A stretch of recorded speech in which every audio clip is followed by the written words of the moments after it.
제3당, 신당을 창당하는 방안을 내놓은 겁니다. 화면 함께 보겠습니다. 신당 창당, 플랜 B라고 흔히들 이야기를 합니다. 윤상현 의원이 주장한 것인데 20명, 교섭단체 최소 기준인 20명의 국민의 의원들이 탈당을 해서 신당을 만들고 거기에 한독수 후보를 추대한다. 그리고 선거운동을 하는 과정에서 단일화를 계속 노력한다. 요런 계산도, 요런 시나리오도 지금 거론이 된다고 합니다. 근데 사실 쉽진 않잖아요, 김현주 대변인. 뭐 현실 가능성이 좀 현저히 낮다라고 생각이 되고요. 저게 단일화입니까? 저렇게 되면? 저게 분열이지 단일화라고 할 수 있을까요? 이게 지금 단일화가 주로 의제가 된 것은 지난 2017년 탄핵 국면에서 네. 범보수계와 범진보계의 표를 합산해 봤더니 결국 문재인 대통령이 당선이 됐음에도 범보수계 진영이 얻은 표가 많았다라는 그 기본 전제 위에서 네. 지난번 대선에서도 안철수 후보와의 단일화가 굉장히 추구가 됐었고 결과적으로 그것이 0.73%의 신승을 하는데 도움이 됐을지 안 됐을지는 모르지만 네. 단일화가 없었으면 승리를 못했다라는 평가가 많았었잖아요. 네네. 그러니까 이번에도 진즉부터 단일화는 필수적이다라는 전제하에 이런 것들이 이루어지고 있는데 지금 당에 20명 이상이 나가서 교섭단체를 구성해서 국고보조금 타내고 그걸 3번으로 밀자.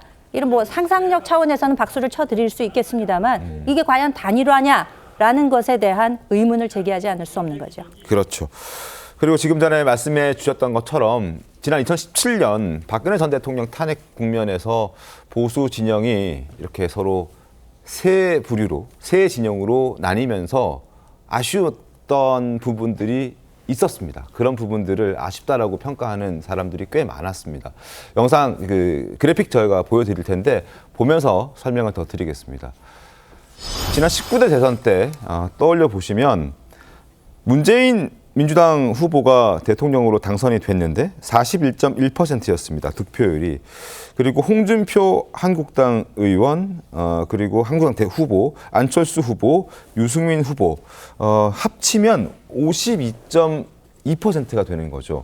그래서 당시에도 이게 따로따로 나오지 않고 합쳤다면 결과가 어땠을까라는 그런 아쉬움의 목소리가 있었던 것이고 이번에도 보수 진영, 범보수 진영의 단일화가 필요하다. 그래서 민주당과 경쟁을 해야 그나마 조금이라도 기대를 해볼 수 있지 않느냐 이런 목소리들이 많은 겁니다. 사실 지금 보여지는 국민의힘 모습이라면 김관삼 변호사님, 네. 단일화가 쉽지는 않아 보여요. 어떻습니까? 일단 뭐 정치는 생물이라고 그러죠. 네. 그렇기 때문에 뭐 시간이 없는 것 같으면서도 뭔가 판을 뒤집을 만한 일이 또 일어날 수도 있는 거고 아마 특히 이제 국민의힘 지지층에서는 그걸 굉장히 바라고 있을 거예요. 그런데 이걸 김문수 후보가 굉장히 가로막고 있다 볼 수 있고 네. 아까 우리가 그 여론조사를 봤었잖아요. 그러면 거기에서 유승민 후보가 그 당시 6.8%를 얻었는데 네. 이것이 지금 상황과 상당히 비슷하다. 그러니까 개혁신당의 이준석 후보가 얻는 표와 비슷하다고 봐요. 그러면 문재인 후보가 41.1%고 홍준표, 안철수 합치면 44%가 넘어가는 거거든요. 네. 그래서 홍준표가 안철수가 그 당시에 분열 안 됐으면 결과적으로 문재인 후보를 꺾을 수 있는 그런 상황도 뭐 이건 가정이지만 네. 그런 상황도 있을 수 있다 이렇게 보는데 제가 볼 때는 박근혜 전 대통령 대선 때하고 지금을 비교해 보면 네. 지금 보수는 엄청 분열은 돼 있지만 오히려 후보가 다르잖아요. 일단 그 당시 문재인 후보는 사법 리스크도 없고 도덕적으로 그렇게 문재인 후보는 아니었어요. 하지만 이재명 후보는 문재인 후보가 아주 대비가 될 정도로 굉장히 사법 리스크와 도덕적인 문제, 그다음에 이제 여러 가지로 지금 뭐 무소불위의 권력을 휘두르면서 대통령이 된 것처럼 지금 뭐 법을 다 가위질하고 있잖아요.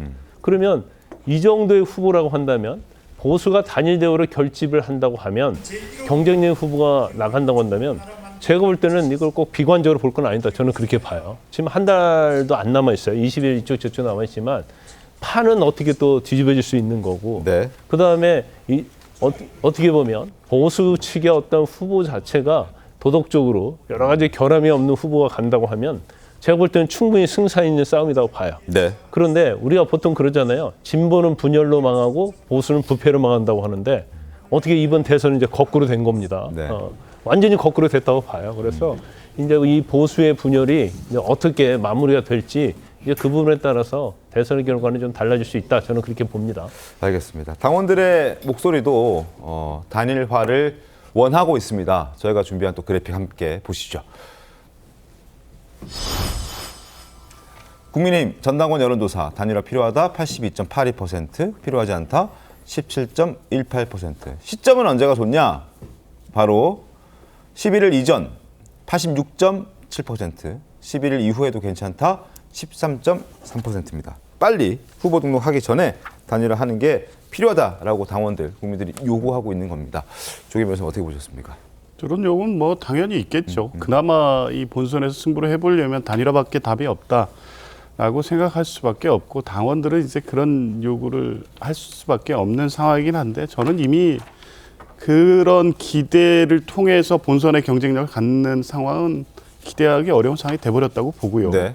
지금 뭐 지난 대선의 여론조사를 이제 결과론적으로 와서 단순 합산하면 이길 수 있으니까 이번 역시 마찬가지라고 하고 또 김광선 변호사님은 이 후보의 어떤 자질이나 자격 말씀하시는데 한덕수, 김문수 후보만큼 지금 이 대선 국면에서 자격이 없는 분들이 있습니까? 비상계엄 내란과 관련된 분들이고요.